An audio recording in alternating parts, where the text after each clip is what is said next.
Dating app पर मिलते हैं। उसी बीच उनकी बॉन्डिंग बहुत अच्छी बन जाती है और दोनों एक दूसरे से प्यार करने लगते हैं।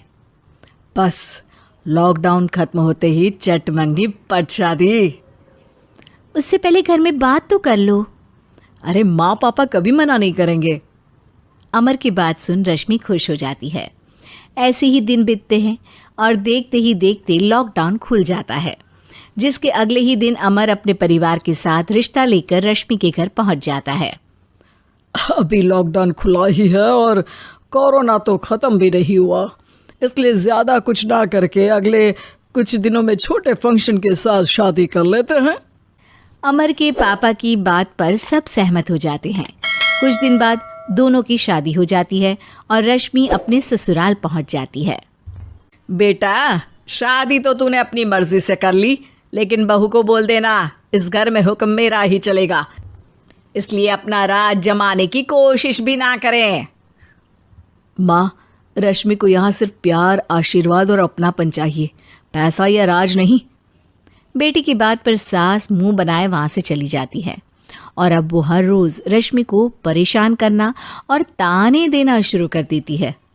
देखो, ये है आजकल की लड़की, इंटरनेट पर लड़कों से बातें करते हुए इन्हें शर्म भी नहीं आती, और यहाँ तो देखो कितनी सीधी सुशील बनकर दिखा रही है। मम्मी, शादी के रिश्ते वाले इंटरनेट ऐप से जब किसी को कोई दिक्कत नहीं है, फिर डेटिंग ऐप के जरिए मिलना किस तरह गलत हो सकता है? रश्मि के डेटिंग ऐप वाली बात सुन उसकी हैरान सास तुरंत तुनक कर पूरे घर को सिर पर उठा लेती है, जिसकी आवाज सुन अमर और उसके पापा भी वहां आ जाते हैं। हाय मेरी माता, इतना बड़ा झूठ! डेटिंग ऐप को इंटरनेट के जरिए मिली है बोलकर इस कलमुही को मेरे सर ला बिठा दिया। अरे नास पिटी, तुझे जरा भी शर्म नहीं आई? वहां न जाने कितने लड़कों से गुलू गुलू करके तुझे मेरा ही लड़का मिला था फंसाने के लिए। माँ, मुझे तो समझ नहीं आ रहा क्या बोले जा रही हो। डेटिंग ऐप इस्तेमाल करना कोई अपराध नहीं है, और तुम रश्मि को ऐसा कैसे बोल सकती हो? मैं भी तो था उस ऐप पर। पहले उसके लिए माँ से झूठ बोला और अब लड़ाई कर रहा है। सास और अमर की बात सुनकर रश्मि हैरान खड़ी रहती है। अमर, तुमने घर में झूठ क्यों बोला? ये सब देख रही हो ना, इसी की वजह से झूठ बोलना पड़ा। एक तरफ अमर और रश्मि की ये बात चल रही होती है, वहीं दूसरी तरफ सास का नॉन स्टॉप क्लेश सबको परेशान कर देता है। सब एकदम चुप, जो हुआ सो हुआ, अब मुझे कुछ ना सुनाई दे। पति की बात सुन सास चुप होकर वहां से चली जाती है, लेकिन अब वो रश्मि के सिर दुनिया भर के सारे काम डालकर उसका जीना पहले से भी ज्यादा मुश्किल कर देती है। मम्मी, मैं आपका गुस्सा समझ सकती हूँ, करना है कर लीजिए, मैं कभी कुछ नहीं बोलूंगी।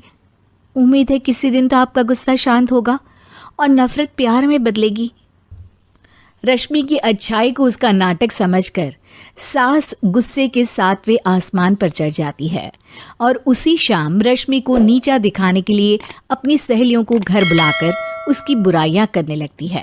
अरे कौशल्या, क्या बताऊं, आजकल के बच्चे ना बहुत एडवांस हो गए हैं। पहले रिश्ते घर परिवार वाले सब देख परख के कराते थे, और अब ये लोग खुद न जाने कहाँ कहाँ मिलकर खुद ही सब कुछ पक्का करके हमें बता देते हैं। लड़की का कैसा दिन धर्म, कैसा ईमान, कैसा चरित्र कुछ नहीं पता, बस प्यार किया और घर लाकर बिठा देते हैं। अरे ऐसा क्यों बोलती हो? आजकल बच्चे अपने आप में बहुत समझदार हो गए हैं, और फिर पूरी जिंदगी तो उन दोनों को ही साथ निभानी है।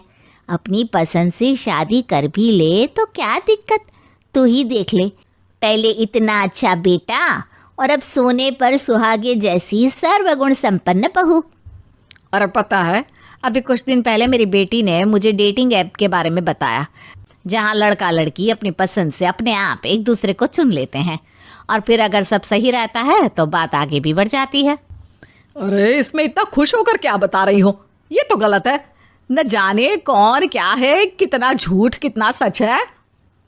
अरे पर सोचो, जब तुम किसी के बताए रिश्ते को देखने जाते हो तो क्या एक ही बार देखने से सच झूठ का पता लगा सकती हो?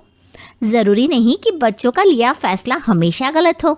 अरे बहुत बार हमसे भी तो गलत फैसले होते हैं ना। अच्छे बुरे लोग तो हर जगह मिल सकते हैं, फिर इसमें सिर्फ बच्चे ही गलत कैसे? सहेलियों की बात सुन सास सोच में पड़ जाती है और इसी तरह कुछ दिन बीत जाते हैं, जिसमें ना तो वो रश्मि को परेशान करती है और ना ही कोई ताना सुनाती है, जिसे देख रश्मि परेशान हो जाती है। मम्मी, आपकी तबीयत तो ठीक है ना? कुछ दिनों से देख रही हूँ आप मुझे कुछ बोलती ही नहीं। तो मेरा परेशान करना ज्यादा अच्छा लगता है क्या? नहीं, आपकी शांति उससे ज्यादा परेशान कर रही है। शांति इसलिए है क्योंकि मुझे एहसास हो गया है कि गलत तुम लोग नहीं, मेरी सोच है। प्यार तो एक सुंदर एहसास और शादी खूबसूरत साथ है। अगर ये साथ सच्चा है तो कहीं पर भी किसी भी तरह जुड़ा हो, उससे कोई फर्क नहीं पड़ता। आप कौन है? इतनी अच्छी बातें मेरी पत्नी तो नहीं बोल सकती। क्या आप भी?